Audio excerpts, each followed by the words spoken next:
Hello students, electric traction topic हमारा।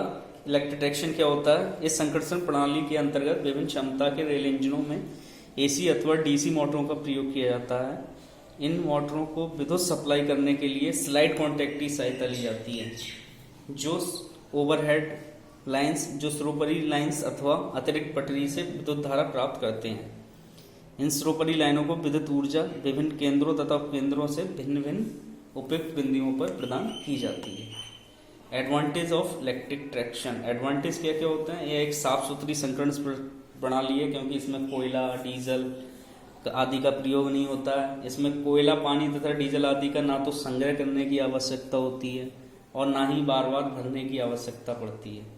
इस प्रणाली में प्रकाश, पंखों तथा एसी आदि के लिए अतिरिक्त जनित की आवश्यकता नहीं होती है।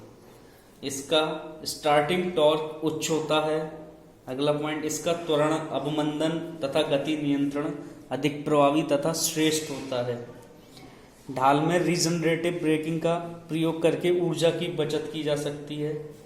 इनके इंजन भार में अपेक्षाकृत हल्के तथा आकार में छोटे होते हैं। 8 इनकी मरम्मत तथा अनुरक्षण सरल, सुगम व सस्ती पड़ती है। नेक्स्ट, इनको शीघ्र प्रचालित किया जा सकता है। टूट फूट की संभावना कम रहती है। इनकी क्षमता अधिक होती है।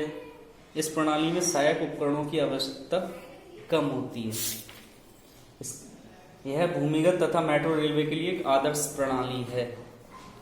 ड्रॉबैक्स, इनकी लागत बहुत होती है। ड्रॉबैक्स इसके ये हैं कि इनकी लागत बहुत अधिक होती है और इस प्रणाली की विश्वसनीयता विद्युत की उपलब्धता पर निर्भर करती है।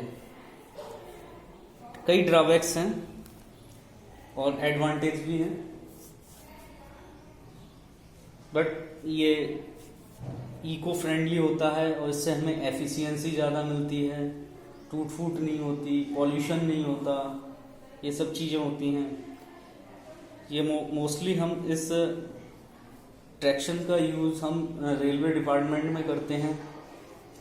ट्रेन चलाने में मोटर का प्रयोग किया जाता है, मेट्रो ट्रेन चलाने में।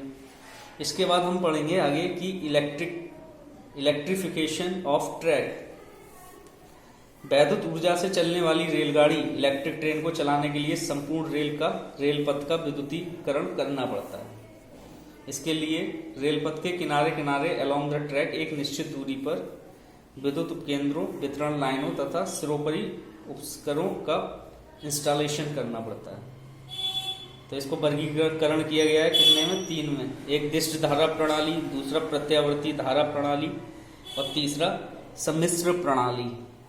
दिष्ट धारा प्रणाली में उच्च वोल्टता दिष्ट धारा प्रणाली, जिसमें एक 1.5 किलो वोल्ट से 3.0 किलो वोल्ट तक। निम्न वोल्टता दिष्ट धारा प्रणाली 600 वोल्ट।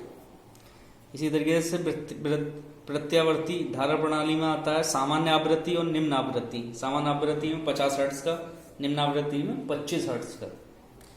और जो मिश्र होता है सम्मिश्र प्रणाली, उसमें सिंगल फेज टू डीसी, जो कि 15 किलो वोल्ट से 25 किलो वोल्ट और फ्रीक्वेंसी रहेगी 50 हर्ट्ज। कैंडो प्रणाली single phase two 3 phase 15 kilo volt से 25 किलो वोल्ट 50 हर्ट्ज। आगे है इसका क्लासिफिकेशन।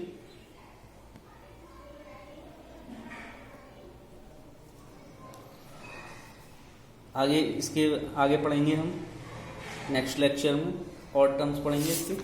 कलेक्टर्स पढ़ेंगे कि कौन कौन से कलेक्टर्स यूज होते हैं। जो हमने बताया था कॉन्टैक्ट सिस्टम जो होते हैं, उसी में केबल कलेक्टर का प्रयोग किया जाता है, पोल कलेक्टर का, वो कलेक्टर का, पेंटोग्राफ कलेक्टर का प्रयोग किया जाता है। ये सब पढ़ेंगे।